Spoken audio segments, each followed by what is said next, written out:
moi, l'haltérophilie, c'est un sport que j'ai connu il y a 3 ans, je connaissais pas du tout à la base. J'avais vu ça à la télé aux Jeux Olympiques seulement. C'est un sport que je pratique 3 à 4 fois par semaine. Vraiment, ce que je cherche dans le sport, c'est à me connaître et surtout à progresser là-dedans. Alors j'ai commencé l'haltérophilie par l'intermédiaire d'un collègue de travail. Il m'a dit bah écoute, tu pourrais venir essayer et voir si ça te plaît ou pas. J'ai plus compris ce que c'était vraiment l'haltérophilie quand j'ai vu la première compétition à Figeac. C'était un tour par équipe féminine où il y avait Sandy Cretan qui faisait sa compète et quand je l'ai vu pour la première fois, ouais, je me suis dit waouh, les barres qu'elle soulève, c'est impressionnant quand même. Alors j'ai commencé l'haltérophilie en 2008 pour la préparation physique pour une Coupe du Monde de rugby à 13. Et maintenant, pour moi, ça représente plus un sport à part entière, en compétition. Et c'est à la fois un sport individuel, mais aussi par équipe. En fait, j'ai commencé par faire du crossfit quand j'étais en 2e année de STAPS. Et à travers le crossfit, j'ai fait des mouvements d'haltérophilie sans même savoir tout simplement que c'était des mouvements d'haltérophilie. C'est après, du coup, en parlant avec mon coach de crossfit, donc Johan Gigor, qui m'a dit écoute, les mouvements que tu fais là, c'est de l'haltérophilie, il y a un club d'haltérophilie sur Toulouse, est-ce que ça t'intéresse d'en faire en compétition? Et j'ai dit oui, je me suis lancée dans l'haltérophilie et c'est lui qui m'a menée là-dedans. J'ai fait ma première compétition à Pamiers, je me rappelle, j'étais vraiment novice, je savais pas du tout comment ça marchait, je pensais même que c'était à moi de charger ma barre et d'arriver plus tôt sur le plateau de compétition.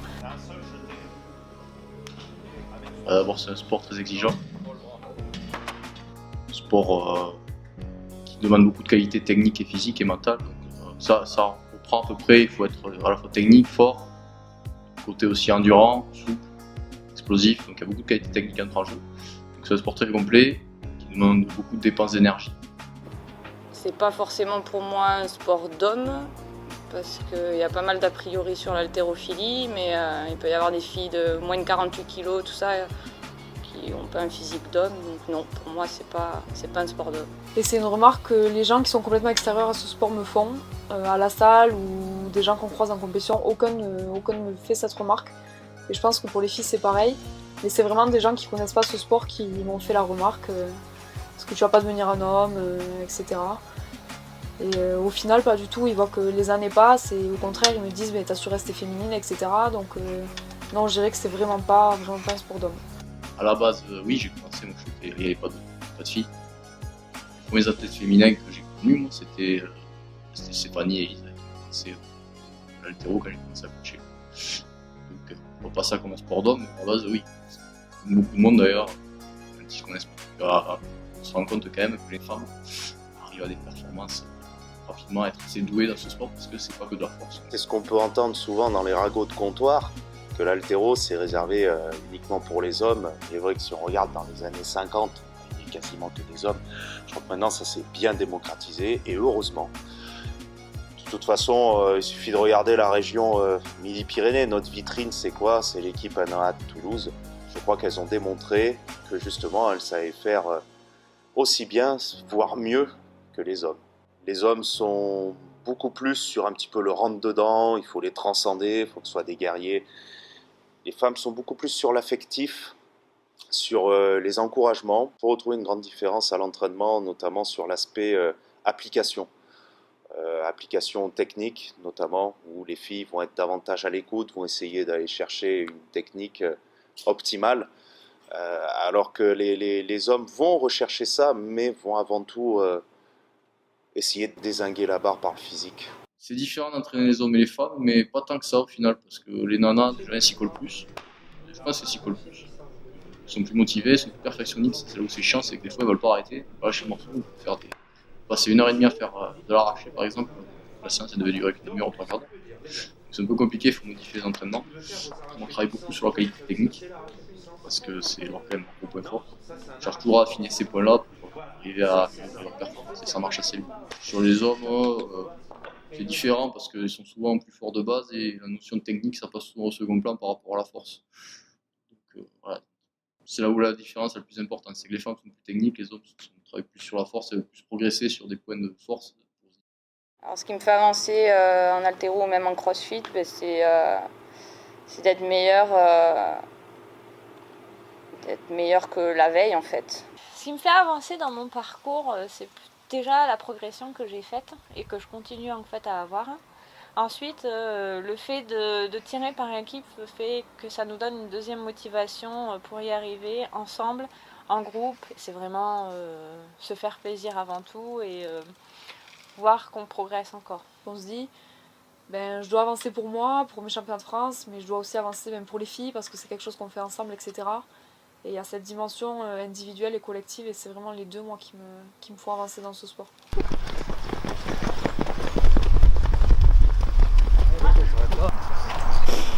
Ouais, ça arrive de temps en temps, c'est rare hein, mais ça arrive.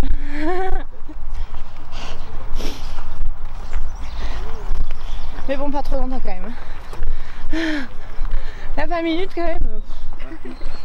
On suit les consignes du coach, donc on ne se pose pas forcément de questions au niveau de la préparation. C'est lui qui gère en fait toute cette partie de préparation.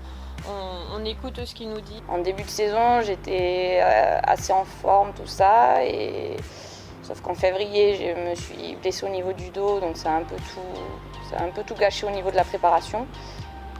Donc j'ai fait ce que j'ai pu pour revenir au maximum pour la fin de saison, pour la finale du championnat de France et la finale NA.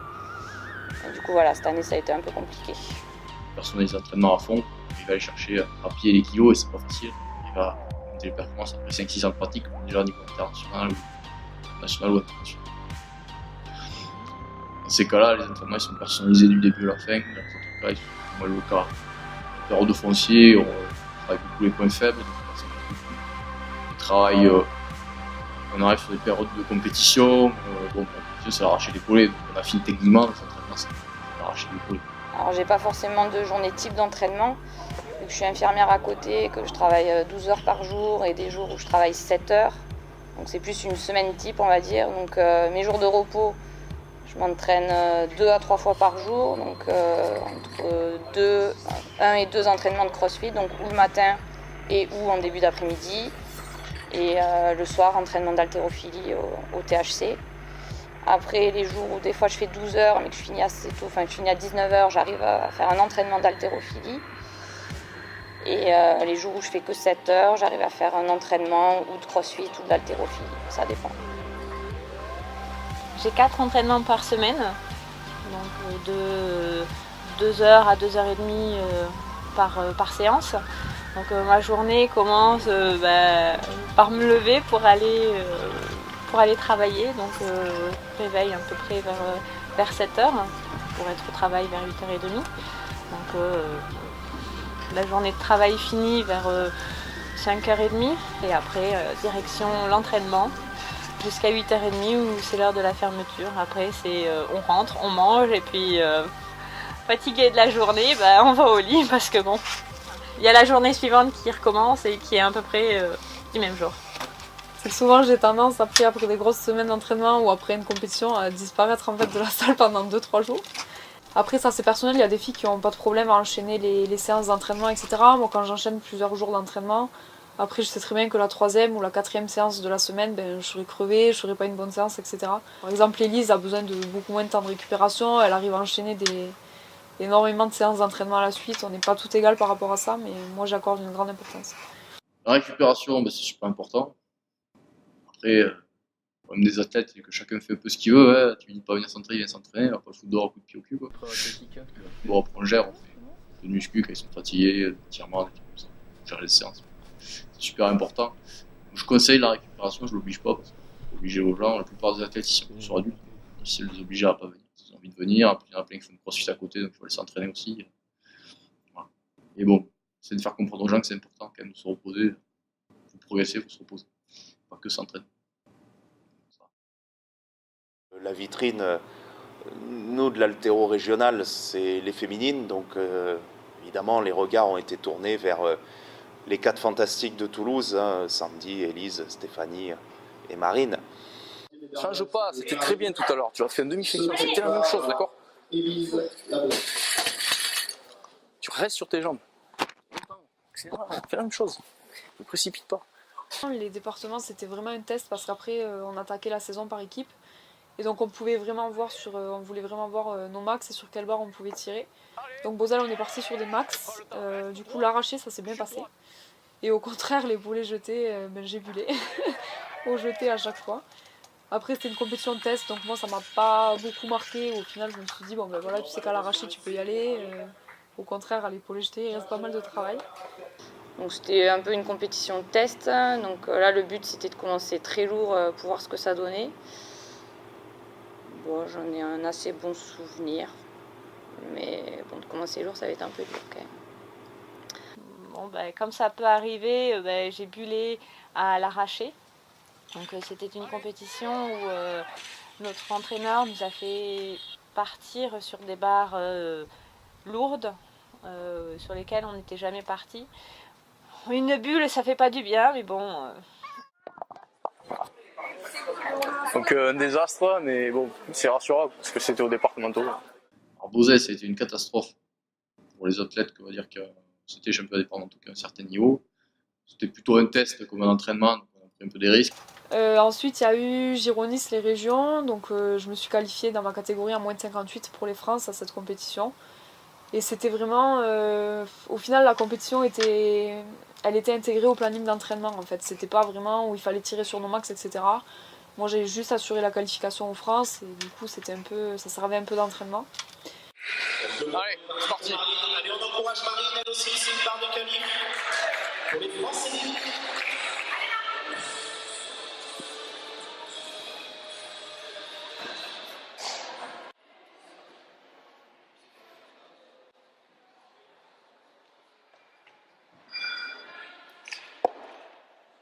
Allez, prends ton temps, descends bien, pousse fort des jambes, épaules, chuter.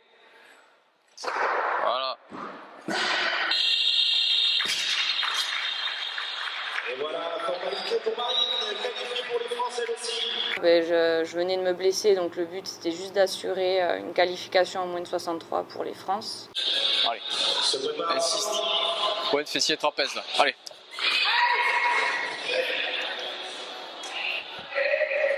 Allez Lise, extension. Longtemps extension.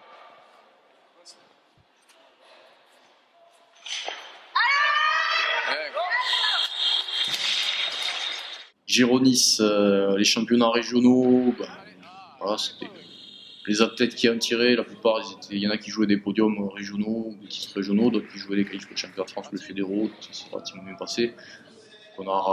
Partout on avait des athlètes, on a gagné les médailles d'or en général, sur peut-être une ou deux catégories. Donc ça, La plupart des qualifications étaient déjà validées pour les championnats de France, donc il n'y avait pas véritablement d'enjeu.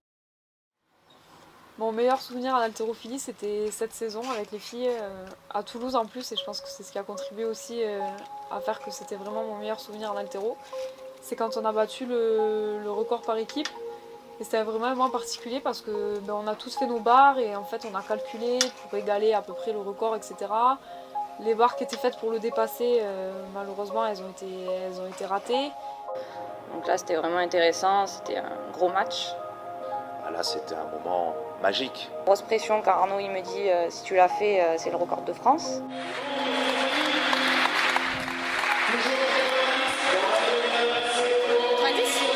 Et si jamais c'est le record de France. C'est au moment où on annonce 90 sur la barre, je pense que c'est pas ce qui était prévu pour Élise. Et là, on sent l'inquiétude dans son regard qu'elle regarde Arnaud 90. Et là, Arnaud la remobilise, essaye de la transcender un petit peu en lui disant oui, mais 90 c'est le record de France, donc on y va.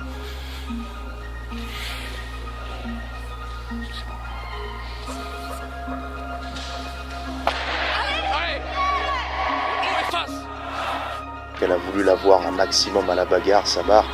Mais bon, on voit qu'elle est capable, elle aussi, entre guillemets, de dégoupiller pour aller la chercher. Et bon, malheureusement, c'est pas passé. Alors qu'elle a déjà fait plus et qu'elle vaut beaucoup plus. Mais peut-être que ce jour-là, elle les sentait pas. On a vu l'inquiétude dans son regard. Ouais, c'était son dernier essai, donc quand le record de France à cette barre-là, bon, elle rate, il restait 2 essais, donc c'est passé. Sandy a dû passer juste après elle. Elle a dû faire un épaulé jeté qu'elle a réussi. Allez Sandy!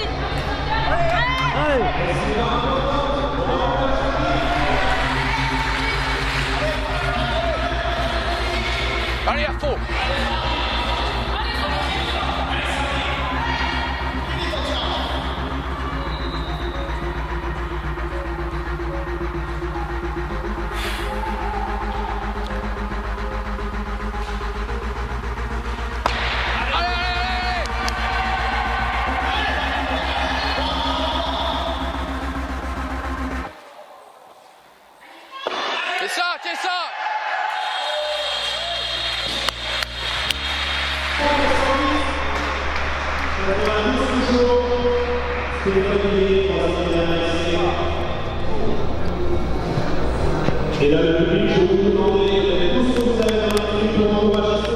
Donc de là, en fait, on s'était dit c'est bon, on a le record de France, et pour prendre davantage de marge, il fallait que je réussisse également mon dernier épaulé jeté.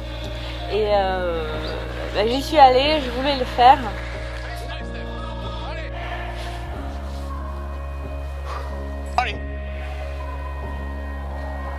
Donc mon épaulé bien, j'ai un peu du mal en fait à remonter, mais bon, je voulais la garder.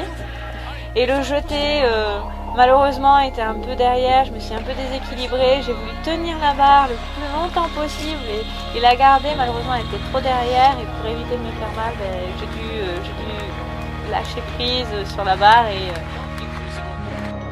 Stéphanie qui fait du jeté, quoi, des fois c'est un peu aléatoire, donc ça se casse un peu la gueule alors que la barre est faite. Dommage que son record était déjà battu, donc c'est pas grave. On peut tester son record en compète, les tentatives.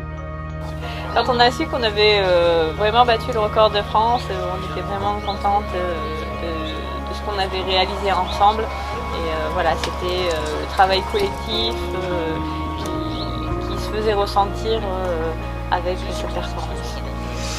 Le tour par équipe, c'est une grosse satisfaction sur le record de France, de justesse, sur le record de France, par équipe, sur la main avec les filles. C'est une bonne satisfaction, la stratégie s'est bien passée, les filles étaient en forme aussi, on a quand même préparé cet événement, puis c'était bien collé pour y arriver. C'était quand même, on va dire pour ce tour-là, on a assuré le titre, puis on battait le record de France, c'était la première. Et c'est quelque chose que je tiens à souligner aussi, le coaching qui est fait durant cette compétition et durant les 4 tours. Je pense que le coaching il est pour beaucoup. Et aller calculer comme ça pour aller battre un record de France, même si on s'est un petit peu planté sur le record exact, mais au total il était battu. Aller le battre de 600 grammes, il faut dire que c'est sacrément bien calculé, donc on peut dire bien joué au coach tacticien. C'était notre objectif et on l'a atteint. Je crois que ce qui permet de différencier un petit peu cette équipe toulousaine d'autres équipes, c'est la cohésion qu'il peut y avoir à l'intérieur. Quand on peut les voir toutes les 4, les 4 fantastiques, ça représente bien l'équipe toulousaine, les 4 féminines. Sandy, Stéphanie, Élise, Marine, sont toutes à la fois différentes, mais elles se ressemblent beaucoup.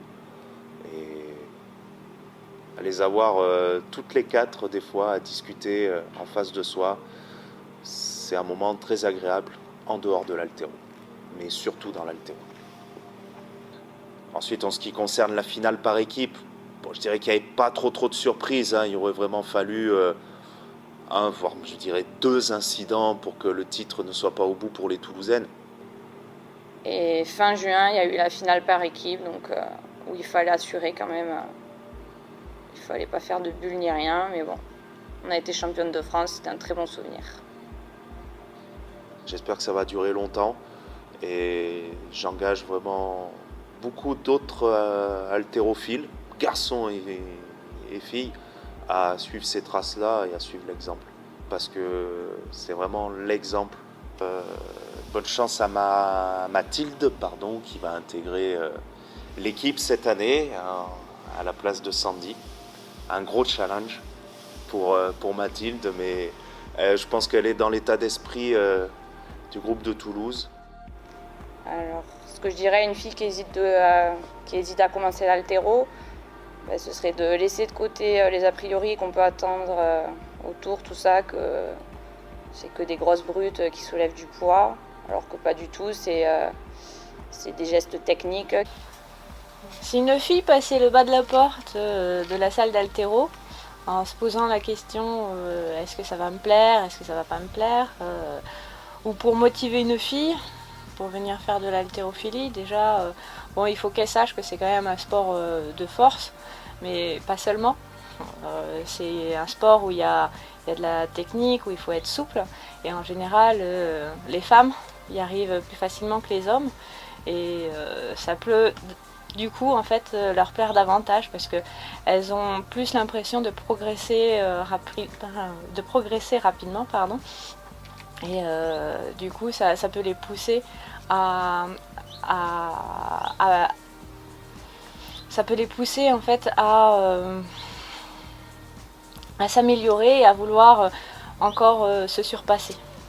Et tu as une fille qui hésite à commencer l'haltérophilie, la question s'est déjà posée. Tout simplement, je lui ai dit que moi, ça m'avait permis d'en apprendre énormément sur moi à l'entraînement, parce que tout simplement, on nous demande à chaque entraînement de soulever des charges, et donc on est simplement mis en face de ses capacités, de ses possibilités. Et donc vraiment, à chaque entraînement, on en apprend un peu plus sur nous, et où on en apprend vraiment aussi, c'est en compétition, parce qu'il y a toute la partie psychologique et toute la question du stress qui entre aussi en jeu. Et moi je lui dirais qu'elle pousse la porte du club, qu'elle n'hésite pas et que vraiment qu'elle se prenne au jeu, parce que ça va lui apprendre énormément, ça va la faire progresser, ça va lui apporter des choses et physiquement et mentalement, donc vraiment qu'elle n'hésite pas, quoi. On remporte ce match avec un nouveau record.